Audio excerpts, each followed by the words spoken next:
صحیح البخاری حدیث نمبر 37 کتاب الایمان کے بیان میں حضرت محمد صلی اللہ علیہ وآلہ وسلم نے فرمایا،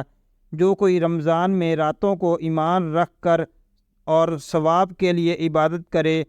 اس کے اگلے گناہ بخش دیے جاتے ہیں۔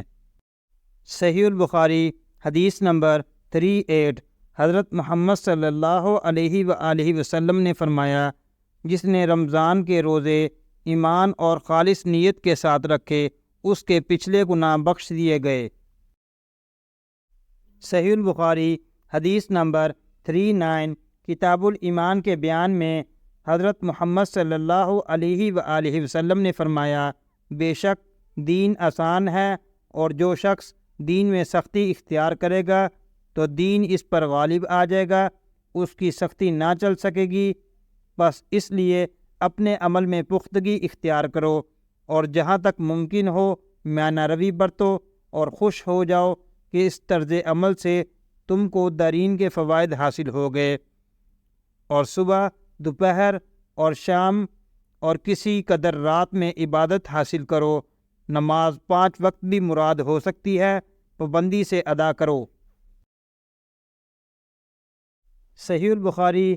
حدیث نمبر 40 کتاب الایمان کے بیان میں رسول صلی اللہ علیہ وآلہ وسلم جب مدینہ تشریف لائے تو پہلے اپنی ننھیال میں اترے جو انصار تھے، اور وہاں آپ نے 16 یا 17 ماہ بیت المقدس کی طرف منہ کر کے نماز پڑھی، اور آپ کی خواہش تھی کہ آپ کا قبلہ بیت اللہ کی طرف ہو۔ جب بیت اللہ کی طرف نماز پڑھنے کا حکم ہو گیا تو سب سے پہلی نماز جو آپ نے بیت اللہ کی طرف پڑھی عصر کی نماز تھی۔ وہاں آپ صلی اللہ علیہ وآلہ وسلم کے ساتھ لوگوں نے بھی نماز پڑھی۔ پھر آپ کے ساتھ نماز پڑھنے والوں میں سے ایک آدمی نکلا اور اس کا مسجد بنی حارثہ کی طرف گزر ہوا تو وہ لوگ رکوع میں تھے، اور بولا، میں اللہ کی گواہی دیتا ہوں میں نے رسول اللہ صلی اللہ علیہ وآلہ وسلم کے ساتھ مکہ کی طرف منہ کر کے نماز پڑھی۔ یہ سن کر وہ لوگ اسی حالت میں بیت اللہ کی طرف گھوم گئے، اور جب رسول صلی اللہ علیہ وآلہ وسلم بیت المقدس کی طرف منہ کر کے نماز پڑھا کرتے تھے، یہودی اور عیسائی خوش ہوتے تھے، مگر جب آپ صلی اللہ علیہ وآلہ وسلم نے بیت اللہ کی طرف منہ پھیر لیا تو انہیں یہ امر ناگوارا ہوا۔ ظہیر ایک راوی کہتے ہیں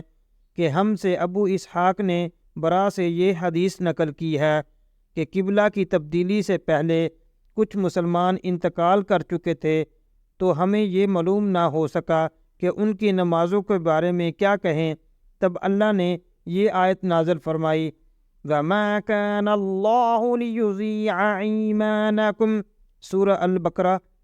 143۔ صحیح البخاری حدیث نمبر 41 کتاب الایمان کے بیان میں انہوں نے رسول صلی اللہ علیہ وآلہ وسلم کو یہ ارشاد فرماتے ہوئے سنا کہ جب ایک بندہ مسلمان ہو جائے تو اس کا اسلام عمدہ ہو، یقین و خلوص کے ساتھ ہو، تو اللہ اس کے گناہ کو جو اس نے اسلام لانے سے پہلے کیے معاف فرما دیتا ہے، اور اب اس کے بعد کے لیے بدلہ شروع ہو جاتا ہے، یعنی ایک نیکی کے عوض 10 گنا سے لے کر 700 گنا تک ثواب، اور ایک برائی کا اسی برائی کے مطابق بدلہ دیا جاتا ہے، مگر یہ کہ اللہ تعالیٰ اس برائی سے بھی درگزر کرے اور اسے بھی معاف فرما دے، یہ بھی اس کے لیے آسان ہے۔